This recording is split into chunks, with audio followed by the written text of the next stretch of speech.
여러분들은 혹시 이런 상상을 해보신 적이 있으신가요? 태양이 우주에서 사라지는 상상 말입니다. 우주에 대해 잘 모르거나 관심이 없는 사람일지라도 태양이 사라진다면 우리가 살고 있는 이 지구에 엄청난 파장이 일어날 거라는 건 다들 짐작하실 것입니다.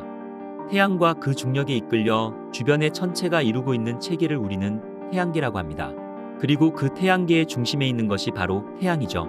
태양계에서는 유일한 항성이면서도 에너지의 근원이기도 한 태양이 폭발해서 사라져버린다면 어떨까요? 오늘의 우주의 발견은 만약 내일 태양이 폭발한다면 과연 우리가 살고 있는 지구에 어떤 일이 일어날지에 대해 알아보도록 하겠습니다. 태양은 우리 지구에서 1억 5천만 킬로미터만큼 떨어져 있습니다. 빛의 속도가 상당히 빠름에도 불구하고 태양이 우리에게 도달하는 데 걸리는 시간은 8분 남짓이죠. 하지만 끝없이 넓은 우주 공간에서 태양 하나가 폭발한다고 해서 지구의 남만 사라질 뿐 별 문제 없을까요? 겉으로 보기에 태양 자체는 다른 천체들에 비해 활동적이지 않은 것처럼 보일 수도 있습니다. 하지만 가까이에서 보게 되면 태양계 전체에서 매 초마다 42억 킬로그램의 태양 질량이 에너지로 변환되는 걸 알 수 있죠. 그만큼 태양은 태양계에 있는 천체들에게 어마어마한 영향을 끼친다고 볼 수 있습니다. 게다가 태양은 130만 개의 지구가 들어갈 수 있을 만큼 거대한 크기를 자랑하고 있습니다. 아무리 우주가 넓다고 해도 지구와 가장 가까이에 있는 항성 중 하나인 태양이 폭발하게 된다면 아마 당연히 우리 인류에게도 엄청난 손실이 따르게 될 것입니다. 사실 태양을 포함한 많은 천체들은 그 안에 있는 중력을 통해 자체적으로 자신을 부수려고 합니다. 이 같은 현상을 중단해 줄 수 있는 것이 행성 중심에 있는 핵의 핵융합 반응에서 나오는 에너지인 것이죠. 태양핵의 수소는 헬륨으로 변환되는데 이 안에서 대략 1500만 켈빈의 핵반응이 일어나고 있습니다. 이 핵반응은 46억 년 동안 진행되어 왔기 때문에 우리가 지금까지 태양의 에너지를 받으며 발전해 올 수 있었던 것입니다. 그리고 앞으로는 대략 50억 년 동안 계속될 예정이죠. 이것은 결국 50억 년 안에는 태양의 핵융합 반응이 중단될 일은 없다는 것입니다. 하지만 결국에는 핵의 모든 수소가 헬륨으로 변환될 것이며 결국 태양은 사라지고 말 것입니다. 헬륨에서 탄소로의 다음 핵융합 반응을 이끌어내기까지는 1억 켈빈의 온도가 필요하며 이때 태양 내부는 부풀어 오르게 되고 붉은 거성으로 변합니다. 이미 폭발해버린 태양으로 인해 수성과 금성은 사라진 지 오래입니다. 그 다음은 예상하셨다시피 지구가 되겠죠. 자, 이제는 태양계에서 태양이 폭발해서 사라져버렸습니다. 태양계의 심장이라고 볼 수 있는 태양이 사라졌다고 해서 지구에 사는 인간들은 당장은 아무런 느낌도 없을 것입니다. 단지 8분 19초 동안은 말이죠. 하지만 이제 8분이 지나고 나면 갑자기 검게 변해버린 하늘을 가장 먼저 발견하게 될 것입니다. 지구라는 행성에 어둠이 내려앉게 됩니다. 이 어둠은 우리가 살고 있는 위치에서 이미 밤이어도 바로 알아차릴 수 있을 만큼 크게 와닿을 것입니다. 한 가지 좋은 점은 발견할 수 있습니다.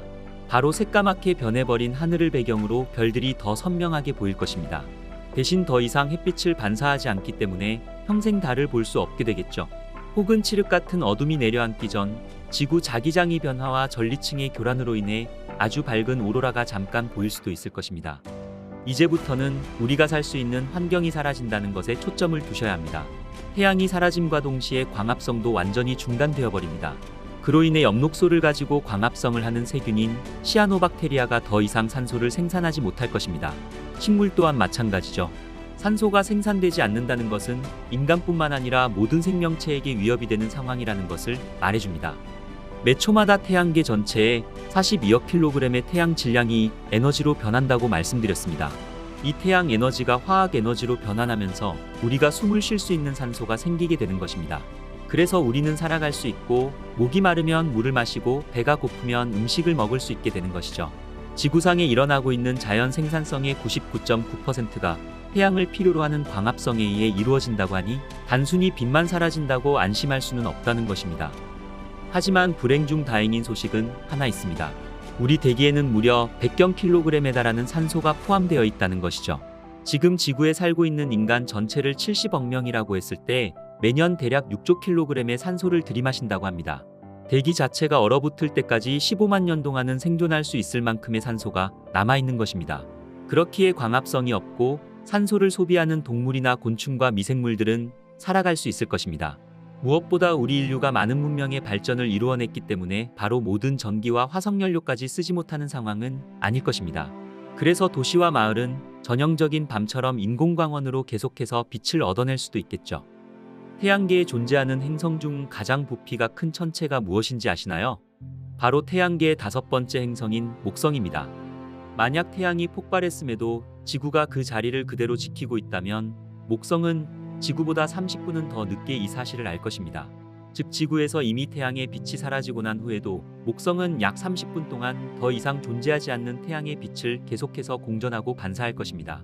목성의 궤도 위치에 따라서 이 반사광이 사라지는 것 또한 우리가 관찰하기까지는 짧게는 30분에서 길게는 1시간이 더 걸릴 것입니다. 이미 사라져버린 태양과 더 이상 볼 수 없는 달을 대신해서 우주에서 우리가 얻을 수 있는 유일한 가시광선이 될 것입니다. 결국 주위의 환경으로 인해서 우리는 한동안은 칠흑 같은 어둠에서 벗어날 수 있게 되겠죠. 그렇지만 또 한 가지의 문제점이 발생합니다. 바로 지구가 엄청나게 추워진다는 것이죠. 태양이 사라지고 난 뒤 일주일쯤 지나게 되면 지구 표면 전체의 평균 온도가 섭씨 0도까지 내려갈 것입니다. 섭씨 0도가 되었다고 해도 아직 인간이나 다른 생명체가 죽을 정도는 아닐 것입니다. 오히려 태양이 폭발이 된 후 인간이 느끼는 공황과 두려움 그리고 전쟁과 같은 상황에서 발생될 무정부 상태가 더 큰 공포심을 유발하게 될 것입니다. 그렇게 며칠 혹은 몇 달 동안은 견딜 수 있겠죠. 그대로 1년이 다 돼갈 때쯤이면 지구 표면의 평균 온도는 영하 73도로 내려가게 될 것입니다. 인류 역사상 가장 낮은 온도는 영하 89.6도로 1983년 7월 21일 남극에서 관측된 것이라고 합니다. 물론 이는 가장 낮은 온도로 관측된 것이지 남극의 평균 기온은 영하 55.4도입니다.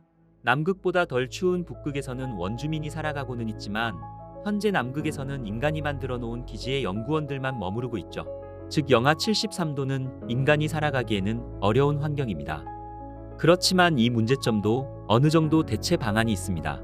미국 최대의 국립공원인 옐로스톤이나 아이슬란드와 같은 지열 지역으로 이동하는 것입니다. 지열 지역이라면 적어도 얼어 죽지는 않을 것입니다. 바다 깊은 곳에서 생존할 수 있는 생명체가 있다면 그들도 안전할 것입니다. 게다가 지구의 핵은 태양이 사라진 뒤에도 여전히 매우 뜨거울 것이기 때문에 지열 지역은 얼지 않을 것입니다.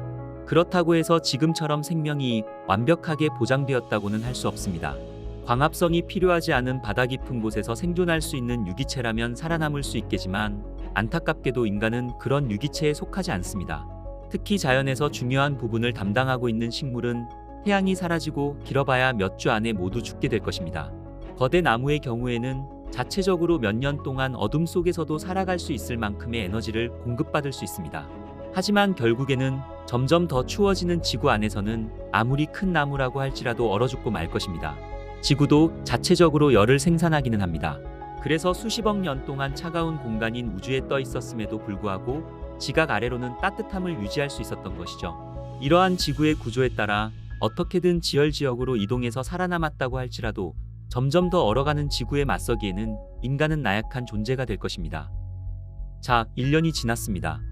이제 지구에 있던 바다는 모두 얼어붙어 있을 것입니다. 태양이 사라진 지 1년이 지난 후부터는 이제 급격하게 지구의 온도가 떨어지기 시작할 것입니다. 영하 150도까지 떨어지게 되며 이때 얼게 된 바다의 얼음 두께 또한 상당히 두꺼워질 것입니다. 우리는 지금부터라도 태양이 없어질 것을 대비해서 지하 도시를 만들어 놓지 않으면 살아남을 방법은 없을 것입니다. 그게 아니라면 지구를 떠나는 수밖에는 없겠죠. 사실 광합성이 중단이 되어 산소를 더 이상 만들어내지 못하는 것이나 지구의 온도가 떨어지는 것보다 더 큰 문제가 있습니다. 바로 태양의 중력이 사라진다는 것이죠. 태양의 중력이 사라지면 지구도 중력을 잃게 되어버립니다. 태양이 사라짐과 동시에 지구는 1초에 약 30km의 속력을 내며 직선으로 날아가게 될 것입니다. 그로 인해 인간은 지구의 땅을 굳이 파헤쳐서 들어가지 않아도 또 다른 지하 도시를 마주하게 되겠죠. 그렇게 태양계를 탈출한 지구는 날아가다가 소행성들이 밀집한 공간으로 들어서게 될 수도 있습니다. 그러면 우주를 빠르게 지나가는 다른 소행성이나 해성과 충돌할 가능성도 높아지게 되죠. 지구와 소행성이 부딪히게 되면 지구는 불바다가 될 수도 있습니다. 하지만 지구는 멈추지 않고 동일한 속도로 계속해서 우주의 진공을 통해 솟아오르게 될 것입니다. 그러다 다른 별 주위의 궤도에 고정될 수도 있습니다. 하지만 멈추지 않고 이렇게 10억 년이 지나게 되면 대략 10만 광년을 여행하게 될 것입니다. 짐작을 해보자면 수천 개의 별 근처에 있는 은하계 전체를 여행하게 되는 것과 마찬가지입니다. 아마 이때쯤이면 지구는 더 이상 인류가 생존하는 아름다운 행성이 아니게 될 것입니다. 우주를 날아다니며 여행하는 유랑지구가 되지 않을까요? 약 1000년 후 지구 표면의 평균 온도는 절대 온도에 가까운 영하 270도까지 내려갈 것이며 이대로 지속될 것입니다. 어떻게 해도 인간이 살아남을 수 있는 방법은 없어 보입니다. 미국의 과학소설과 환상소설의 작가인 프리츠 라이버의 공기 한 통이라는 소설에서 공기가 사라진 지구라는 가설을 세워 이야기를 만들어냈습니다. 태양계 바깥으로부터 거대한 혜성 하나가 등장하면서 그 인력에 끌린 지구가 점점 태양으로부터 멀어지며 벌어지게 되는 일들을 다룬 내용이죠. 마치 지금 우리가 상상하고 있는 태양이 폭발한다면 지구는 어떻게 될지를 이야기하는 것과 비슷합니다. 이미 많은 사람에게 밝혀진 것과 같이 태양 또한 언젠가는 사라질 것입니다. 태양도 결국 다른 별들이 겪는 진화 과정을 겪기 때문입니다. 앞으로 15억 년 후에는 태양의 빛이 더욱더 밝아지게 될 것입니다. 그러면 남극과 북극의 얼음도 모두 녹게 되겠죠. 50억 년 후에는 태양이 부풀어 올라서 지구는 물론 화성에까지 닿을 정도로 커지게 될 것입니다. 말 그대로 태양에서 초신성 폭발이 일어나게 되는 것입니다. 멀리 떨어져 있는 우주인이 본다면 마치 태양은 새로운 별이 태어나는 것처럼 그들에게는 초신성이라는 명칭이 붙게 되겠죠. 실제로 수명이 다한 별이 폭발하는 것을 뜻하기 때문에 태양에서 초신성이 일어난다면 결국 지구 또한 태양에 의해서 삼켜져 그대로 태양과 함께 사라지게 될 것입니다. 물론 50억 년이라는 시간이 인류에게는 가늠도 할 수 없을 만큼 먼 미래처럼 보일 것입니다. 그때까지 인간이 지구에 존재하고 태양이 폭발하는 날을 미리 알고 있다면 어떨까요? 게다가 오랫동안 우리 인류를 보호하고 살아남게 할 수 있을 만큼 뛰어난 기술과 자원이 있다면 이야기는 달라질까요? 아니면 태양의 폭발로 우주 곳곳을 떠돌다가 빅뱅의 격렬한 폭발로 지구가 탄생한 것처럼 또 다른 별과 행성이 탄생하게 될까요? 혹시 아나요? 그렇게 탄생한 별이 제2의 지구가 되고 인간과 비슷하면서도 또 다른 생명체가 탄생하게 될지 말입니다.